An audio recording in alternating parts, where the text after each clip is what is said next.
Previously on Alan Wake. I came to Bright Falls with my wife, Alice. Thank you for coming here with me. I thought maybe you could write here. I don't want to hear it! God damn it, Alice! Now, she's missing. Alice? Alice? I woke up behind the wheel of a crashed car. I'm missing a week. I was attacked by shadowy men straight from a nightmare. The sheriff took me to the lake Alice and I had stayed at. But the cabin had disappeared.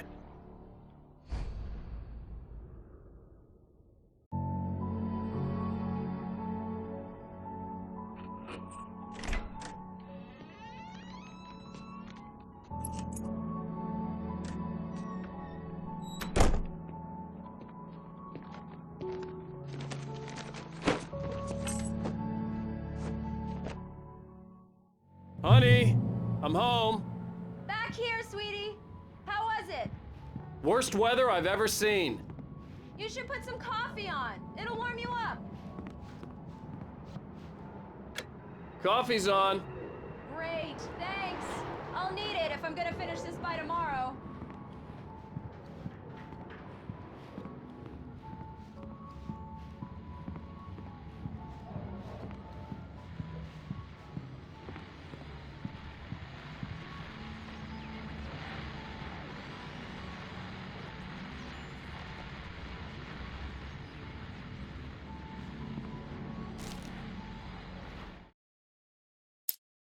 It's true what they say about the fall and the sudden stop at the end. I'd lain here in the snow while the lurid chain of scenes that had led me here kept playing in my head. A rerun of my own private snuff movie. A memory of my corpse. Alone at my own wake. Thinking in metaphors again. The femme fatale was gone. Only a sour taste remained of the kiss that killed me. This was a late goodbye. 13 years after I'd gotten my revenge, it had finally caught up with me. It had been a long time to bear the pain. My blood painted the snow red. A gruesome slushy dissolved all the scattered painkillers and leisurely dripped down to the sewer, mingling with the bile of the city, becoming one with it. I can see them now. My wife and my baby. Honey, I'm home.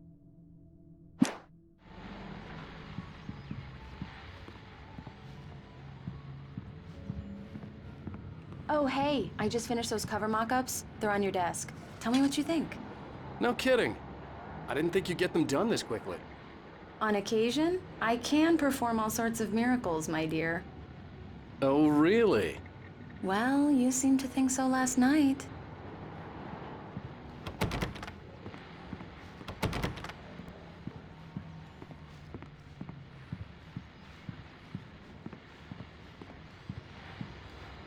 These look really good.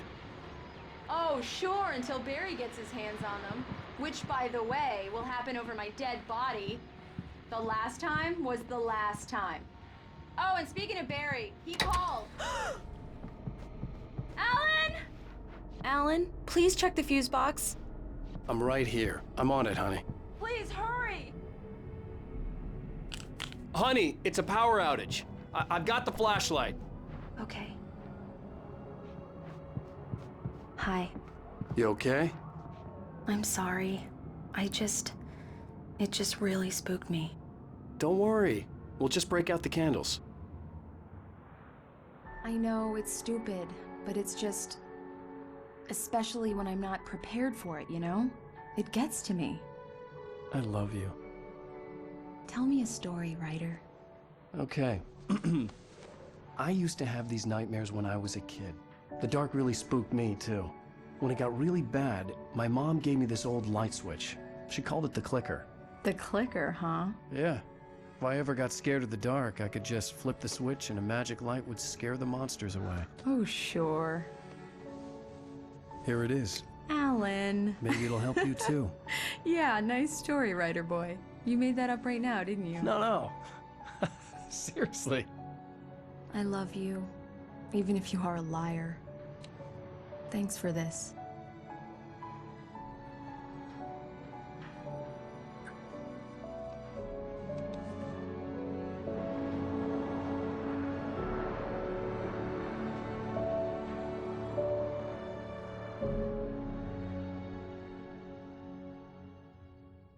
How do you feel, Mr. Wake? Any nausea, disorientation, anything like that? Mr. Wake, how are you feeling? I'm okay. My head's fine. I had to lie about my headache and memory loss. He'd send me to a hospital for tests. I couldn't leave without Alice. Very well. I don't think you have a concussion, but you've obviously been through quite a shock. You should take it easy for a couple of days. Thanks. Well then, Mr. Wake, we're done here. If the pain gets any worse or you experience any other symptoms, you should come see me. I'll let you get on with it then. Sarah, Sheriff Breaker, is waiting for you. She's very good at her job. I'm sure she can locate your wife in no time. Doc Nelson was the image of a small-town doctor. Sheriff Breaker had called him to the station to take a look at the cut in my head.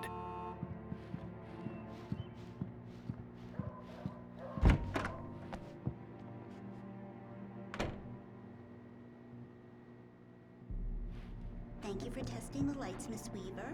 Everything seems to be fine. I don't have the luxury of being complacent, Deputy Grant. The bulbs will need changing soon. You can't change them in the dark. I'll be sure to take care of it, Miss Weaver. Have a nice day now. Very good.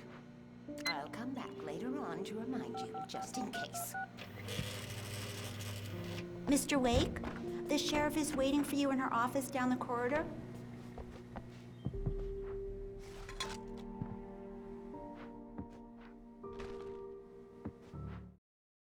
Alice looked through the viewfinder, lining up the shot.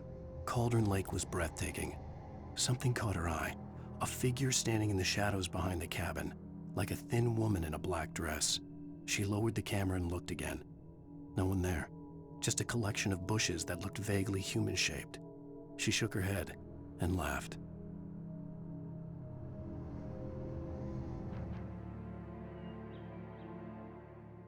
Yeah, it's Mulligan here. I'm at Stucky's gas station with Thornton. There's no sign of him. Over. Wait. Yeah, this is Thornton. Look, we've located the brake float. It's here. That's some good news, right? Stucky was supposed to be driving it at the rehearsals today. Over. Oh, give me that. Mulligan here. Looks like someone really thrashed the garage. Over. Okay, roger that, guys. Keep looking for Stucky. Jane's out. The sheriff wants to see you in her office, Mr. Wake.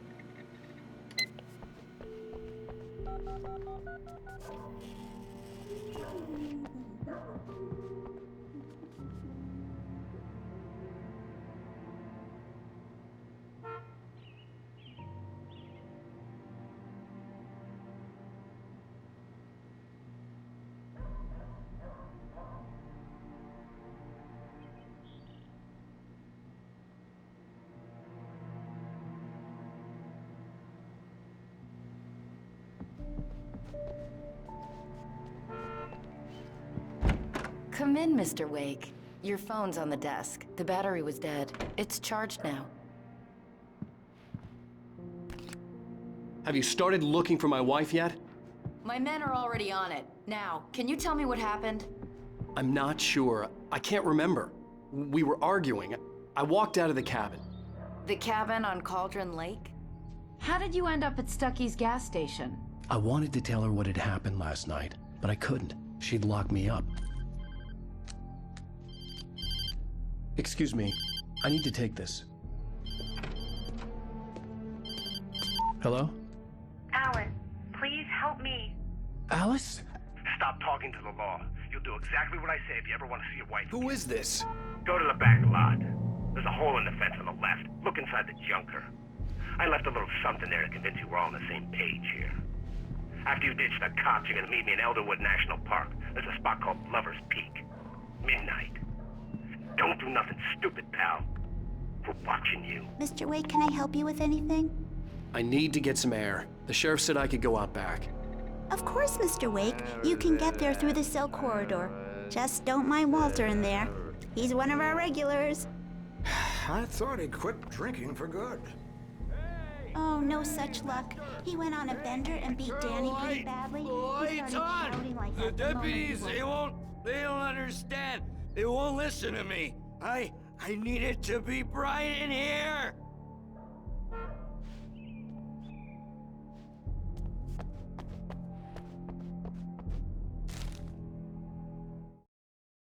In spite of its human mask, to describe the dark presence as intelligent would have implied human qualities on something decidedly inhuman. Nonetheless, it found the one spot in the diner that was dark enough. Some light spilled into the corridor, ravaging it. But it took the pain. Horrible as it was, the writer would soon fix that. He would be coming to the one place where it still had power. Hey! Hey! Hey! Please help me, man! I hate this! I can't stand the dark anymore! Thank you, man, thank you. Hey, you're alright. You're a good guy. Don't let anybody tell you different. You know, I shouldn't even be in here. The cops, they got it all wrong. See, sure, I beat him up, but I wasn't drunk. I mean, I wasn't drunk at the time. I only got drunk afterward. Okay, listen, you gotta listen carefully now. Here's the kicker. That wasn't Danny. No, sir. It only looked like him. You wanna know who it really was? I'll tell you who it really was. It was a goddamn space alien! I know it sounded like something a drunk would say, but believe me, I wasn't drunk then. The early morning light hurt my eyes and made my head ache. The man on the phone had said, "Go through the fence on the left."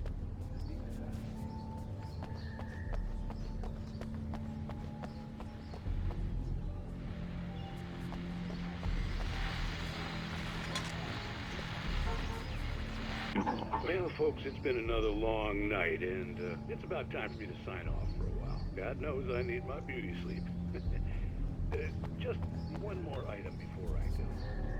It's been a busy night for the Sheriff's Department. We've had a few broken windows, even a report of shots fired on Main Street. Deputies Mulligan and Thornton had to deal with two intoxicated young men who were celebrating the completion of their year festival of health.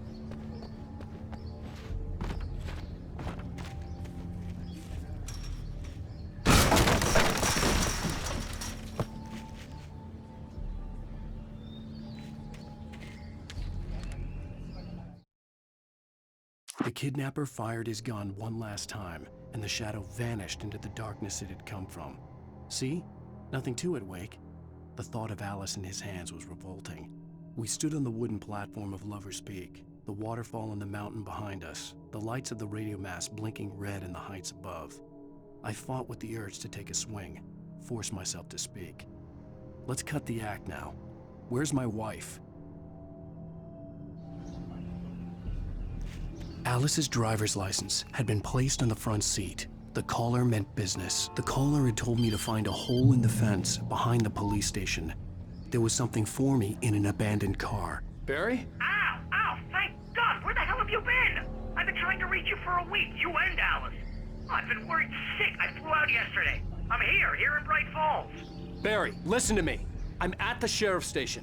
Come and get me. I can't talk now. Ow! What the hell is going on? I had to get the sheriff to let me go. I needed to get to Elderwood National Park to meet Alice's kidnappers.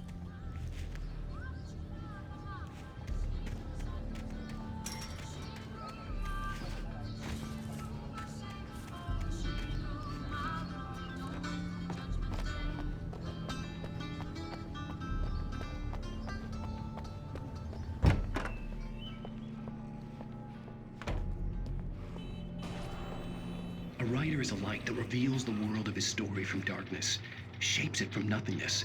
The way a sculptor carves a statue from a block of granite. If I stop, the world I'm making dies. Darkness will reclaim it. It's a long, hard journey into the dark. Alice's life is at stake, but I can't think about that, or I'll lose it. The dread lingers at the edge of perception. I'll push on. Anything is possible here. I'll write the story. I'll save her. Marvelous, Sarah. I just wanted to settle all the damage the Anderson brothers might have inadvertently caused on their recent and regrettable little outing.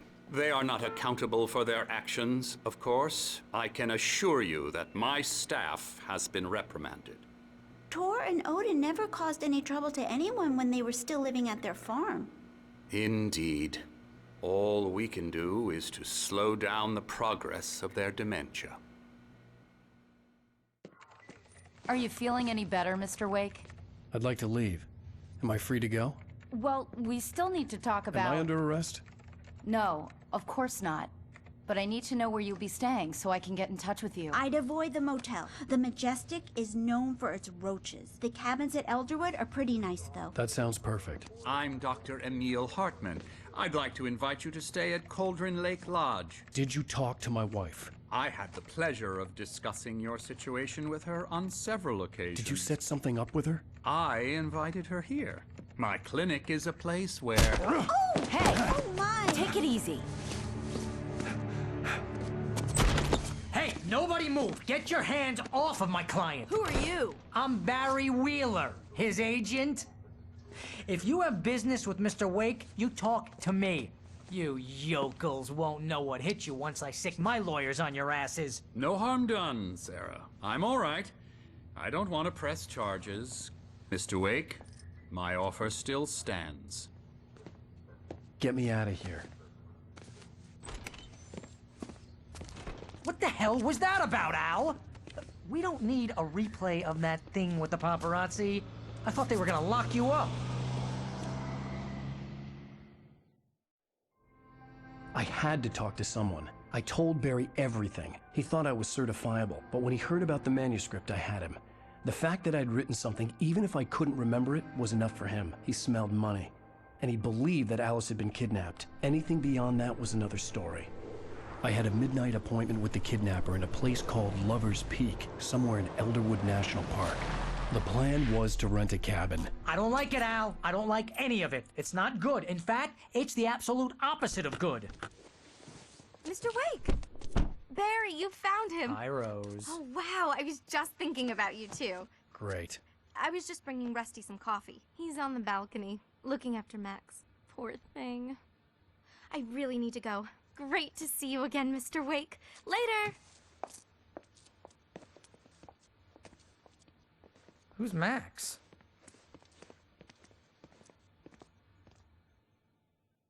What an airhead. Jeez, Mr. Takes a swing at everybody. This is not her fault. She's a very nice girl and, more importantly, a fan.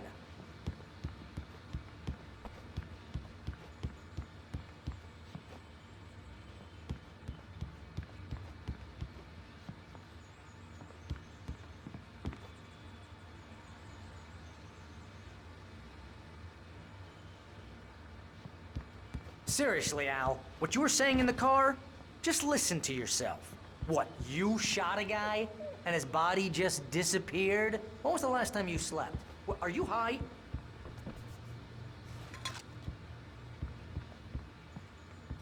Have you been drinking? No! Look, Barry, I'm missing a week, and someone's got Alice. Do you and understand what it sounds like when you say stuff like that? Don't get me wrong, it's a good story, could be a bestseller. But when you start confusing fiction with reality, you're buying yourself a ticket to the funny farm. Wait here.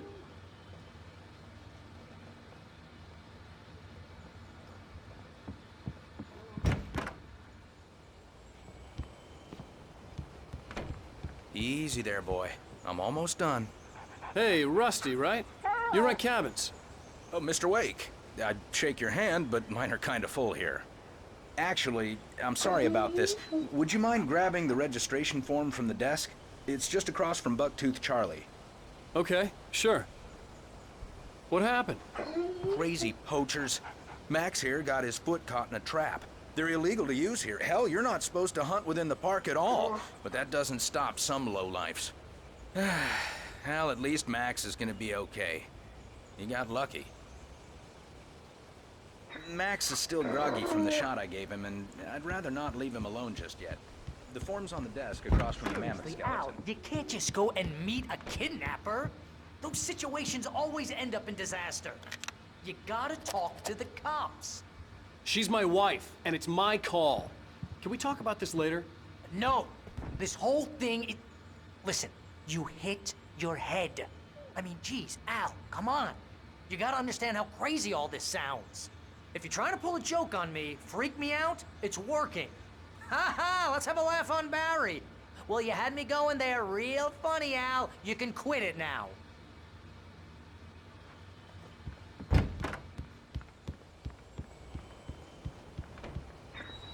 I think this is the form you wanted. And here are the keys. Okay, you're all set, Mr. Wake. Glad to have you staying here. Thanks. Can you tell me how to get to Lover's Peak? Oh, sure. It's at the end of the nature trail. Just follow the paths, you'll get to it eventually. It's an easy walk. Nice spot, too. If you have any trouble finding it, just keep your eyes on the radio mast. It's right below that. Oh, and hey, if you take a walk in the woods, watch your steps so you don't end up like Max. Look, Al, you're asking me to believe that you shot a dude who went poof into thin air, a guy who was bulletproof until you pointed a flashlight at him. You hear that from people who end up spending time in padded rooms, strapped to their beds, wearing white shirts with too long tangled up sleeves, and eating a healthy diet of pills. Al, you make cruel jokes about people who believe that kind of stuff. You're the skeptic. You gave me an hour-long lecture on homeopathy last month. What was it? If there's no proof, it's pure bullshit. Period.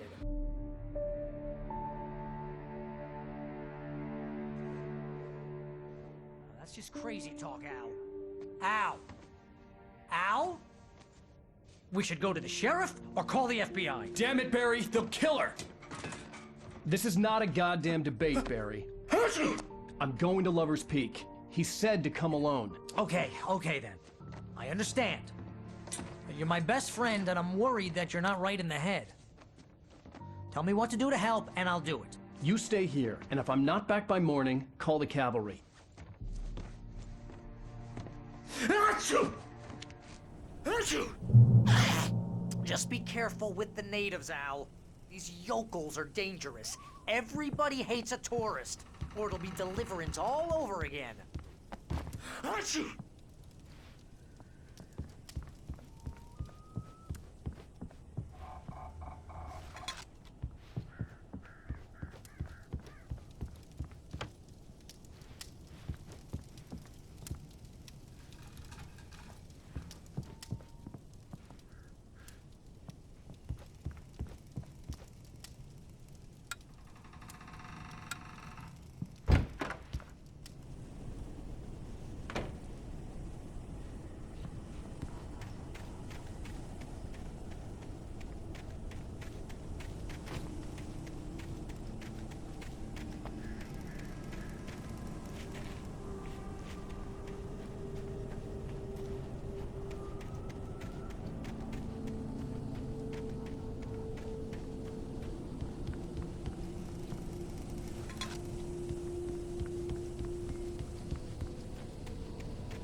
I'll wait here, Al. I'll hold down the fort.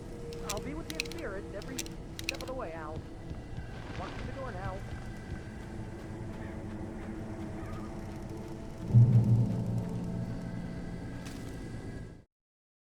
Barry had never gotten along with Alice, but he knew Alan loved her with an almost frightening intensity.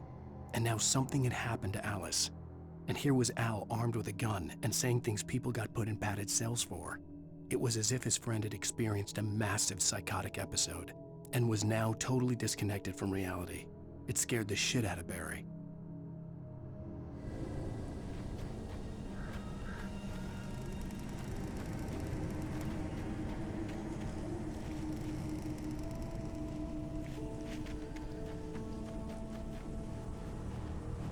Barry had the keys to the car he rented. It wasn't a long walk to the visitor center, and it wouldn't be any use to me in the forest. I knew I should have gone to the cops. This wasn't the smartest thing I'd ever done, but I was still angry with Barry for trying to talk me out of it. These people had called me right in the sheriff's station. The cops wouldn't scare them, and they had Alice.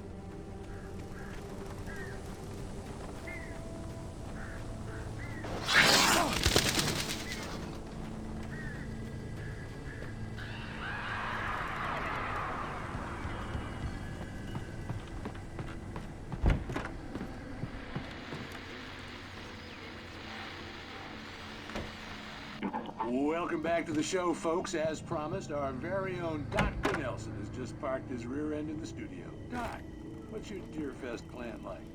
My plan? You make it sound a lot more organized than I ever seem to manage. Oh. No plan, really. Just taking the atmosphere. I'm getting a little too rickety. Too much more than that, you know. Oh, tell me about it. No sack race for us older gentlemen, huh? Yes, exactly that. But I'm going to check out the parade, of course. And,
Crime and punishment. The cancer and cure of civilization. But some crimes are impossible to punish, especially in Night Springs. Tonight's episode, The Man in the Mirror.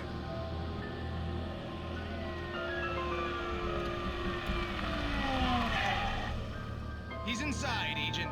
He's a weird one. So, you're confessing to killing that guy, huh?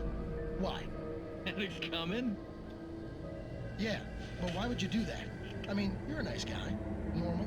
Took a kid to a soccer game. So how come at the game, you pick a guy and, quoting from the arresting officer's report here, assault the victim's head area repeatedly with the weapon of choice being a pair of bare fists? Wow, that sentence really flows, huh? Maybe you're not the literary type. Okay, so you mess him up. But why? Who was that guy? We couldn't ID him. Why would a guy like you do him like that?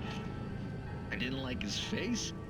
Well, you must have hated it, because you really went to town there. I mean, there's no way to tell what he looked like. No ID on him either. That must be difficult. But then we ran the fingerprints. Got a match. Your prints. Identical. Huh, how about that? Your son said you were wearing a white shirt when you took him to the game. The white shirt is on the dead guy. It's plenty red now. You won't get away with this. Do you really think that's in any way relevant to me? I had plenty of time to talk to my boy before the cops arrived, you know? He won't stop screaming, am I right? You think he's ever gonna be okay? I left my mark. Believe me. You bastard. What? You gonna shoot me? What's the point? I'm going to prison. You got me. I don't understand any of this. And you never will. Don't worry. Maybe you'll see me again, Agent. Maybe in the mirror.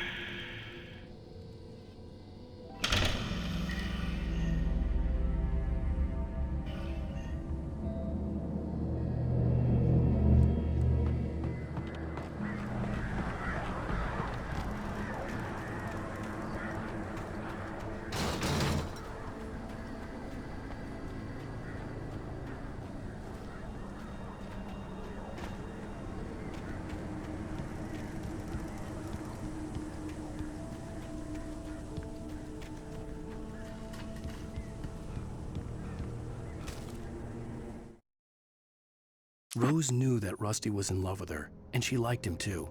She liked him a lot. He taught her to dance, and life had certainly taught her the value of a man who was gentle. He treated her well, made her smile, made her feel good. But Rusty wasn't the prince of her dreams, and that tended to underline the unbearable truth. She was no closer to that Hollywood magic than he was.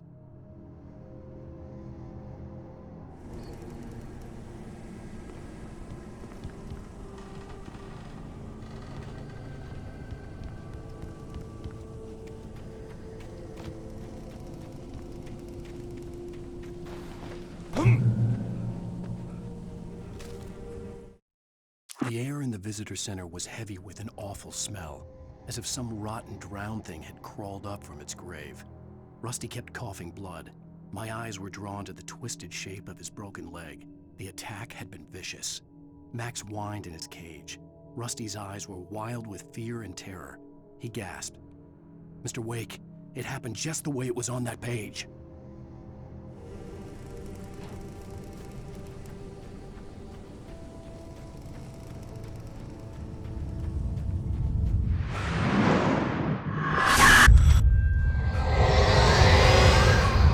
Vision left me weak.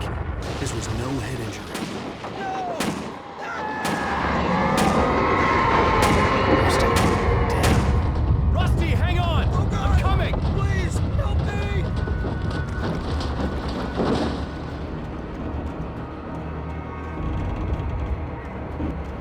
Anybody? Help me!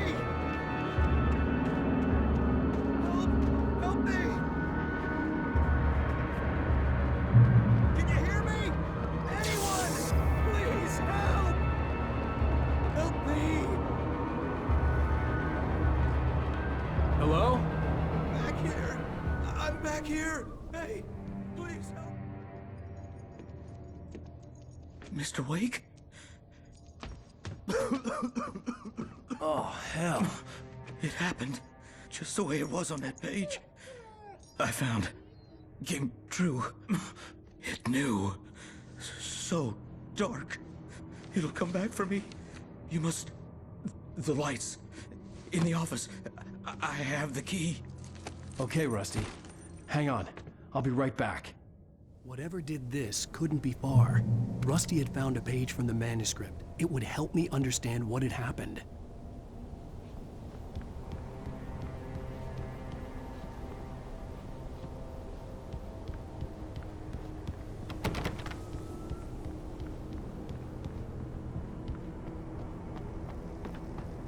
The only way to make sure that Rusty was safe was to get the power running and the lights back on.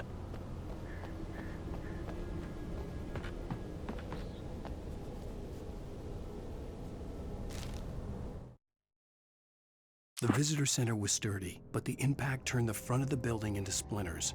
Rusty was thrown across the lobby like a rag doll and hit the far wall hard. It didn't hurt until he tried to move and saw his leg bend the wrong way. Felt the broken ribs stabbing him on the inside. Rusty howled in pain and fear, suddenly afraid to die alone.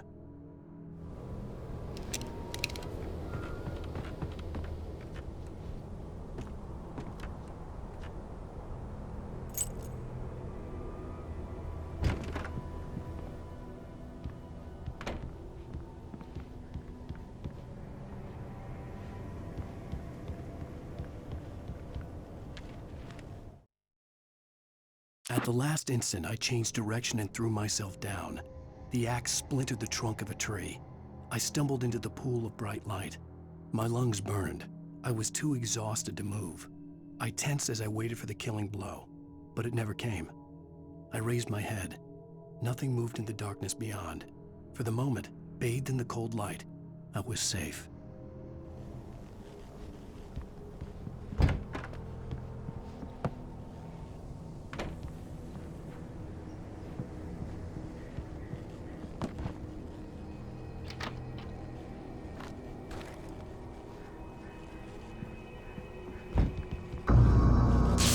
Too late. Someone had destroyed the circuit breaker. There was no way to get the lights back on.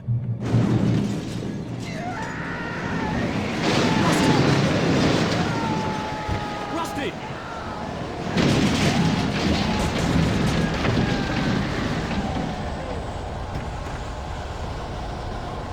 was covered with oily patches that looked like liquid darkness.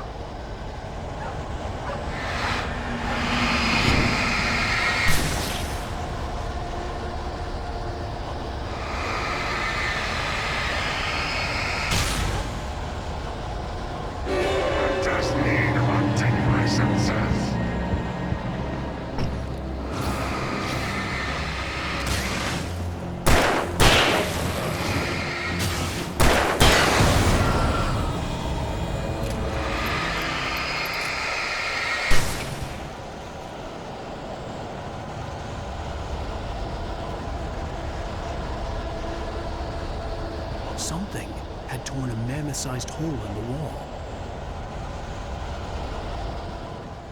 Please don't feed the animals.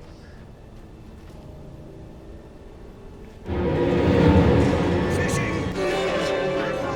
For those visitors who purchase a park fishing license, obey the park ranger's instructions at all times. Rusty? Rusty, no! Never approach closer than 100 yards. to bears and wolves. Never approach any other wildlife closer than 25 yards. Pets must be leashed. At all times. Never leave your pet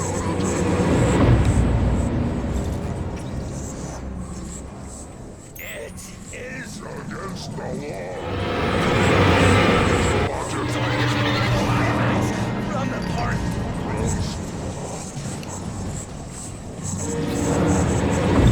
This includes even you may or even simple berries.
What the hell was that? I saw from the window. I saw something. Forget about it, Barry. It's just me going crazy. Oh, jeez. Oh, jeez. You're not crazy. I wish you were crazy, but you're not crazy. Ow, be careful. Stay in the cabin. Don't open the door for anyone. I mean it.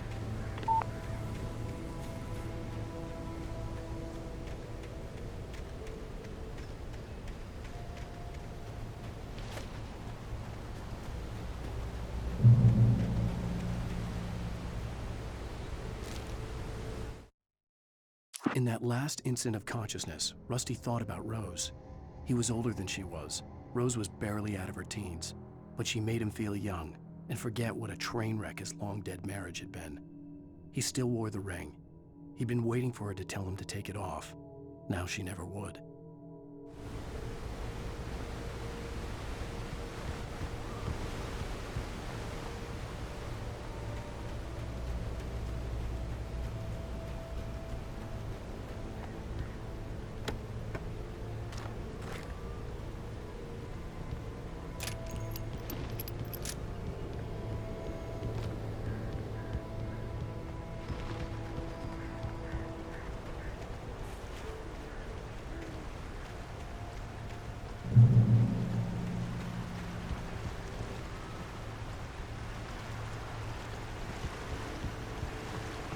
Lover's Peak was at the far end of the nature trail.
Nobody in Bright Falls seemed to know where Al was, but Rose, the waitress at the diner, had seen him. From what Barry could tell, Al pretty much fell off the face of the earth when he left the diner. Rose was just the kind of fan that Al hated, but she really tried to help. She was smart too, knew a lot about what was going on in the town, knew a lot about Al, even knew who Barry was. Barry liked her. That was no big surprise. When it came to women, Barry and Al rarely saw eye to eye.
I turned the corner, afraid of what the flashlight's beam might reveal.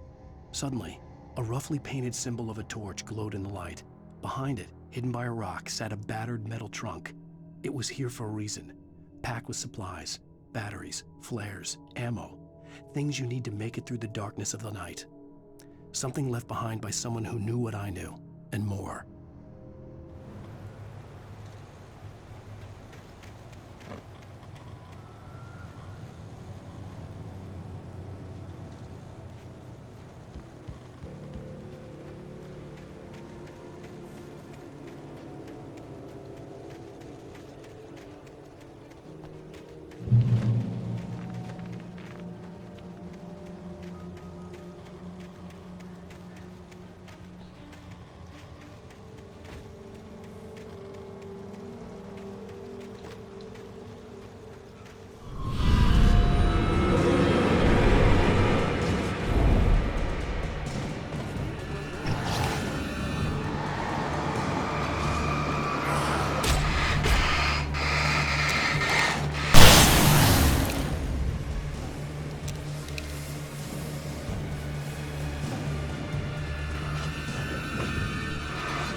Agent Nightingale didn't want to be in Bright Falls. These little communities revolted him, and he didn't like the trees or the coffee. He now knew that impossible horrors lurked behind the storefronts and smiles. He desperately wanted to turn the car around and just drive until he passed out or ran out of road and booze. But he had a job to do. He had a rider to catch, at any cost.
on, we gotta get moving. More of them coming. That flashlight's kid stuff. The flares will keep the bastards away.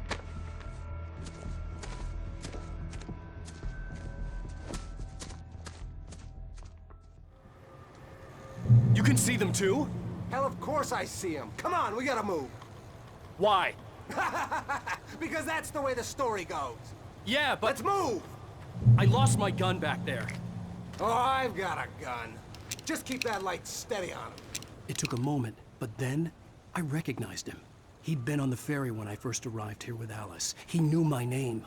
We were headed in the direction of Lover's Peak. There was no way this was a coincidence. He was the kidnapper. Come on, Wake! You better keep up.